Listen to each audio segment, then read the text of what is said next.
And I have to confide to our listeners, I damn near took the SUV, the gas-powered SUV, at the very last second. Like I was getting cold feet, Yeah. and I was looking at, there was a charger that was down or degraded in its rating on PlugShare, and I got real cold feet, and I'm so glad that I did not take the SUV. I'll get into the number of reasons why. But the Bolt, it's a small car. We're a family of four. My son, who claims he's 6'2", seems to check out. He did most of the driving because I'm, due to health reasons, unable to. And that worked out well. And my daughter is shorter, so she, my wife was confined to the back seat. But we pushed the seats up as far as we could, and they had reasonable room like back there. And no one got a sore back. I didn't get a sore back. The seats are, in my view, comfortable, and at least in the front. And we packed our suitcases in with Tetris skill, and it fit quite a bit. I mean, it fit as much as we needed. Yeah. Uh, Well, back in 2012, we took a family trip out to Vancouver, and it was the same. It was two gas cars. We had to make the decision, but we decided to take our Hyundai Veloster, which was a controversial decision because it's a pretty small car.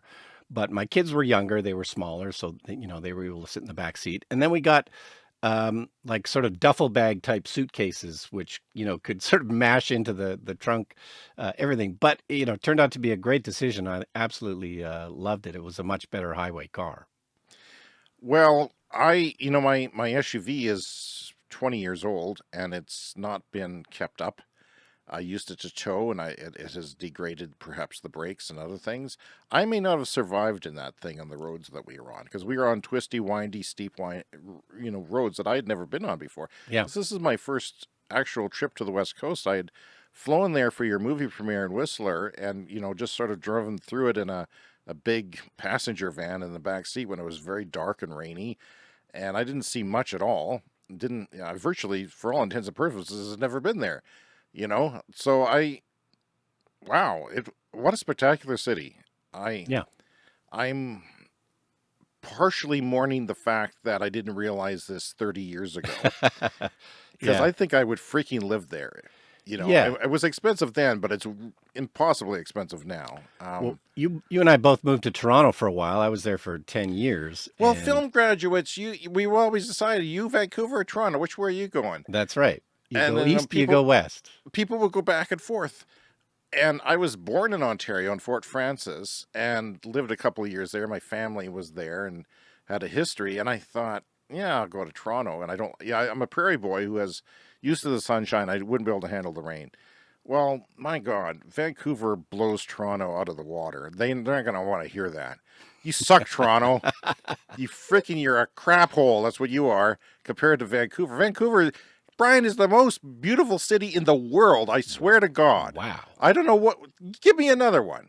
Uh, What's more beautiful? uh, uh, um, There's forests everywhere Medicine and Hat. beaches. No, Medicine Hat. But I still enjoyed my time in Toronto, but I did sort of realize years later, oh no, I should have gone to Vancouver. It's just more my vibe. Western Canada is just Oh more my God, vibe. yes. I was trying to explain this to my son, Yeah. and I said, techno bro douchebags. That's kind of what Toronto is. There's a little bit of that in every Torontonian, whether they're a techno bro or not. Yeah. There's just a cocky, uptight, and Vancouver's my people. EVs everywhere. You cannot look in any direction and not see 3 or 4 Teslas. Yeah. It's actually to the point where I think it's saturated and they can't have any more. Yeah. It's crazy. It's a bit ridiculous. We saw them by the dozens. Yeah. And it was almost like the state has mandated that this is what you're going to drive. It's Russia and the Lada. Yeah, that's Everybody's right. driving the same car. I mean, at some point you want to drive something that's different, but the charging network is what it is, and everyone has a Tesla. They got a better discount out there, a few thousand extra dollars off compared to what we get here for just the national rebate. What a beautiful city. I mean, we went to the bad parts too by accident. So it's not perfect, but UBC, the University of British Columbia, I'd be surprised if there's a more beautiful campus of Yeah. university in the It's world. amazing. Yeah. and my family went down the cliff. It almost killed my wife to come back up. There's a nude beach down there, but there's a beach, and we saw a coyote right in front of us. I told it off. Yeah. There was signs not to watch out for the coyote, but or coyote, as we call them in the United States. But we call officially where we come from, they call them coyotes. Sometimes coyotes. Coyotes. Yeah, I just, our first charging stop was Swift Current, about 2.5 hours away. And when we got there and plugged in, a huge weight left my body, Yeah. and I lifted off the ground. I was so happy. I realized we can do this. This is the right thing to do. We're all comfortable. My wife was ecstatic. The car was a delight to drive. My daughter drove us within the province here because she has a learner's license. She can't drive anywhere else. She was, oh, there's a world out here outside my screen. And she was all ecstatic and talking and chatty, and she drove on the way home too. And I'm going to get to the details of the trip, but I had a profound moment in our second stop, our third stop actually, which was Medicine Hat. That is about 460 kilometers away. Alexa, what's 460 kilometers in miles? 460 kilometers is about 286 miles. Or about 286 miles, okay? It's a long way. It was a long haul when we got there and plugged in at the co-op charger at a gas station. And what's there? Our listeners know, if you're not new to the show, that I live very close to a refinery, the Federated Co-op Refinery. I smelled it this morning. I don't like the place.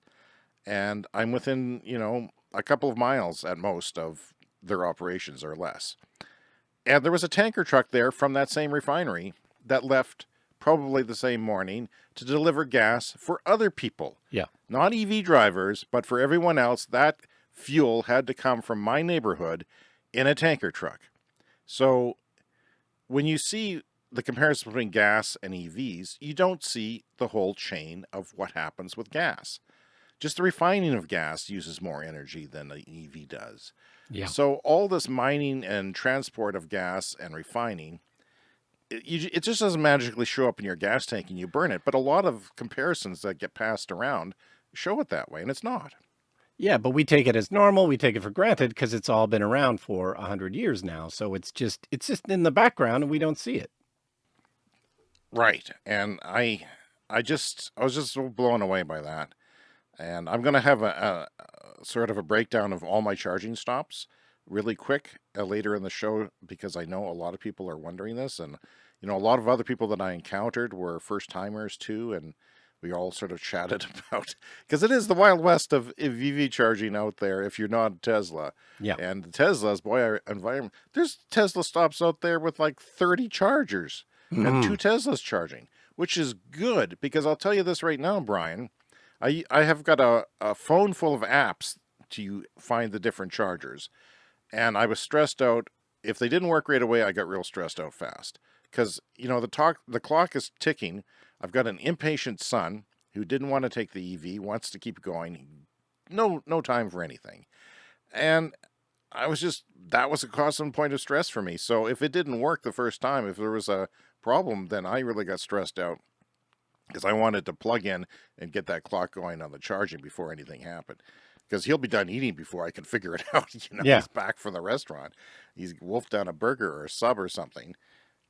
But I just really liked the experience of everything that I did. But having said that, with all the different charging apps, and some broken some days and not broken other days on the way home, I would be charging at the Tesla chargers if that were available to me. Now, we know, and we said on the show before, that Tesla is opening their charging network to non-Teslas. Well, if that were the case today, I don't think anyone would use anything but the Tesla network. That's what Yeah. I'm telling you from my experience. It wasn't terrible. I didn't have nightmare experiences. I had a couple of situations I'll talk about later where I had to change chargers. It wasn't the end of the world. But why would I bother if I know that the Tesla network is going to work? So is the Tesla network going to be up to that, since we're all going to use it and, get the full charging speed and everything else and not have to worry about it? So what do you think of that? I mean, what's going to happen? Because when they open it up next year, perhaps a year from now. Who knows? Yeah. Well, by the time it does open up, there will be, there was that consortium we talked about a couple of weeks ago. The other automakers are getting together and they're trying to do something like Tesla. But, Tesla started this network 10 years ago or more. So, it's going to take a long time for everyone else to catch up. But the experience for everybody should be better 2 years from now, 3 years from now, 4 years from Yeah. now. I really want plug and charge. See, you as a Tesla owner, you show up Yeah. and plug in and you walk away. That's all Yeah. you got to do. It's amazing. It knows your car and it bills your account. Yeah. Oh, if I had that, Yeah. it would make the experience so much better. And they can do that. There's, who is it? EVgo in the States has about, well, how many chargers do they have? Thousands of chargers, the network. 3,200 DC fast charging stalls in operation or under construction in the United States. That's up from 2,400 last year.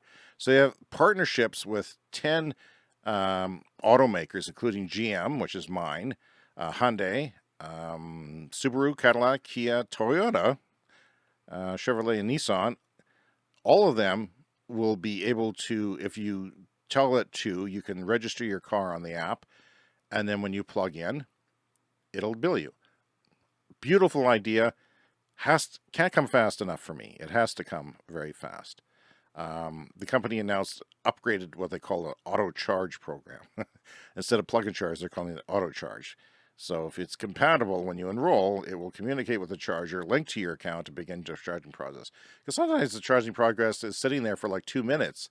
And you think, is it going to fail? And sometimes it does. And then if you phone the number, which you should do, and I encourage everyone to do this, is to phone the number on the charger if it's not working. Because sometimes they can reboot it. Sometimes they can just, manually start a charge for you. And they'll know, because Flow Network, I called the guy and they said they don't check PlugShare, which is the app that everyone uses to rate their chargers. And I thought, because they get bad information. I guess people don't know how to charge, and they say it's bad, and they think it's bad, and they waste their time looking into it, and they feel that it's not their fault. But there was one charger in Swift Current for the last month. The last month was in French. Now, we live in an English, if you're not from Canada, you think everyone speaks French. My kids are bilingual. Your kids are bilingual because they went to French immersion. But very few people in general speak French in Western Canada as a whole, I would say. And by far the first language is English. And so they couldn't figure it out. I mean, it's hard enough to charge if it's in English, and they, because sometimes it's like confusing because everyone's different. Should you plug in first? Should you use your app? Should you swipe your phone on the reader? Yeah. Should you use your credit card in some situations? No, I've had that problem with gas pumps too, where it'll say, "Oh, the first step is this," and then you try and do that, and you realize, "Oh no, that's actually not the first step. The first step is to put in the card, but the instructions are wrong." Right, and that's what I'm finding here too. So, it would be so much better. So anyway, I phoned them while I was charging and told them that it was in French. And we worked through it for a few minutes. It took them some tries, and he said, "Is it working now?" I said, "No." But what was I doing? I wasn't doing anything. Brian, if I have to single-handedly move the EV transition forward myself, God damn it, I will do it. So yeah, I stayed there and did not eat lunch. I ate later. We had time to eat, and it is in English, and it took a month for someone to do that. So do that. Fix it. It can be fixed. Well, it's like in the old days when there used to be film projection in movie theaters. I would always go, like if it was out of focus or something, I would always go tell somebody. 'Cause you have to. You have to be yeah. a man of the people. You're the film guy. You need to fix it for everyone else, even if they're too stupid to. So, it was a hard decision, but what a great decision. I wish the car was a little bigger, sure.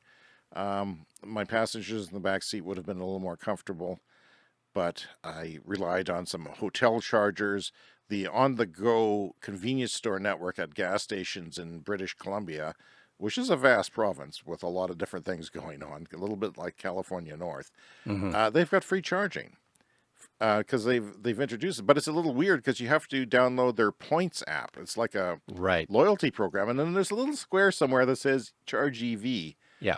And then it sort of looks at the location of your phone and assumes the wrong one. And in one case, I was desperate, and I was down by the shore at the ocean, and I paid for the other guy's car and mine.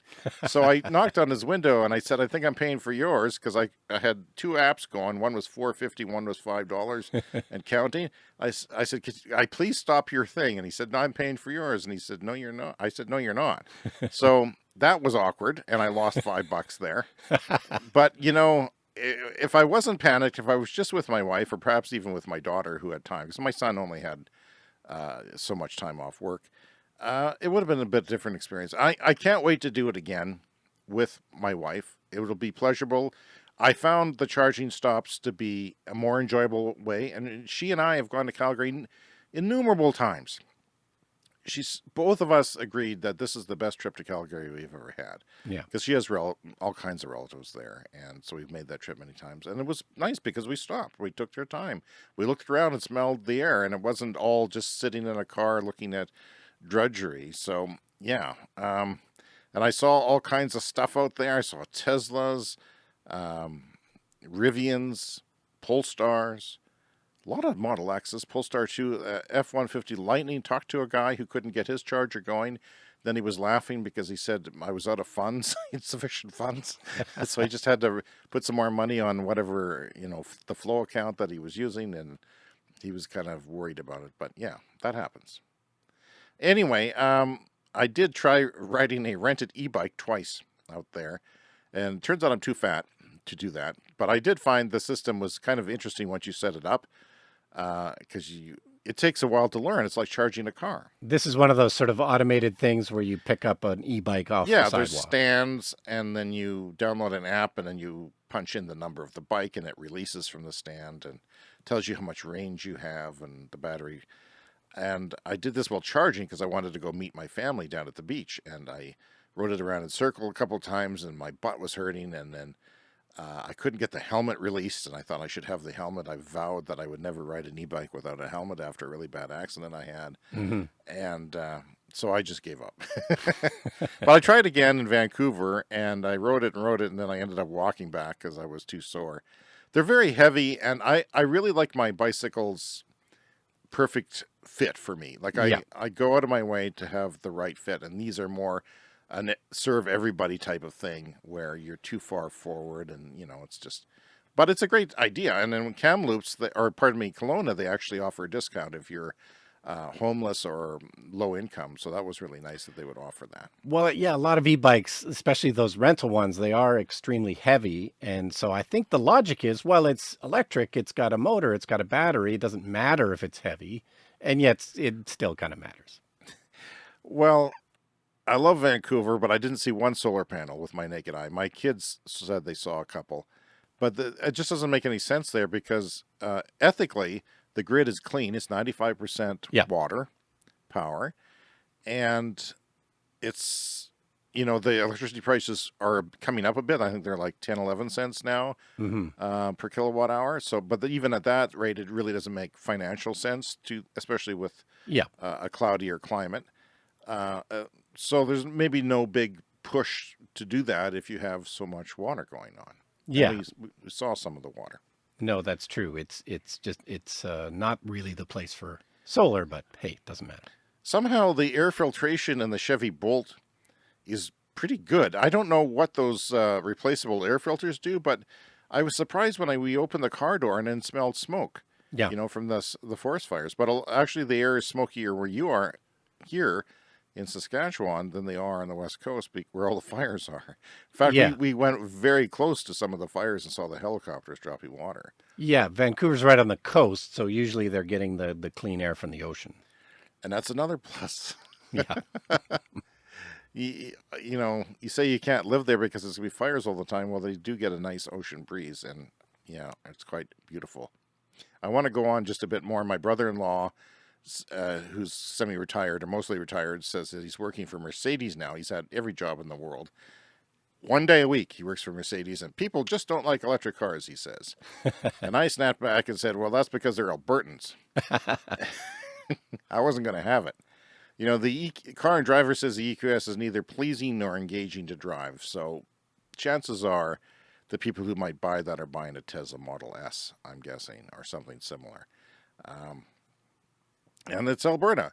If you go across the mountain range over the ridge, it's a different world, Brian. And God, every time some jackass in a pickup truck drove by loud, they'd have Alberta plates.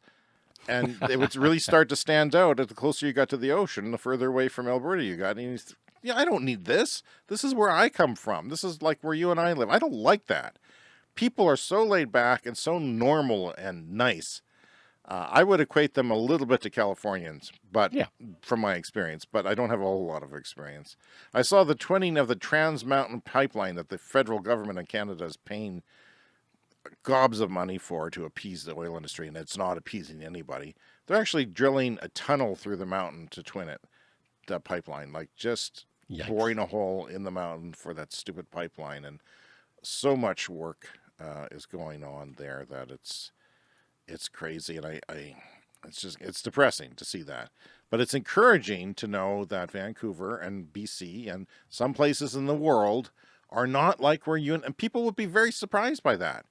It's a different world. There's chargers everywhere. Yeah. I charged on the street. I charged at the hotel. I charged in, everywhere that you can charge, and it's normal. And I'm frankly, based on the ridiculous number of Teslas I saw, I'm shocked that the Tesla superchargers weren't all full, but they weren't. Well, they've recently expanded them. When I did my trip to Vancouver about 3 years ago, there was a couple spots in BC where I had to wait a few minutes for a spot, but that's where they expanded them and put in new things with, like 30 chargers in some place. So, they fixed it. Well, I'll go into a bit of what it's like to charge a slow-charging electric vehicle, the Chevy Bolt, later in the show.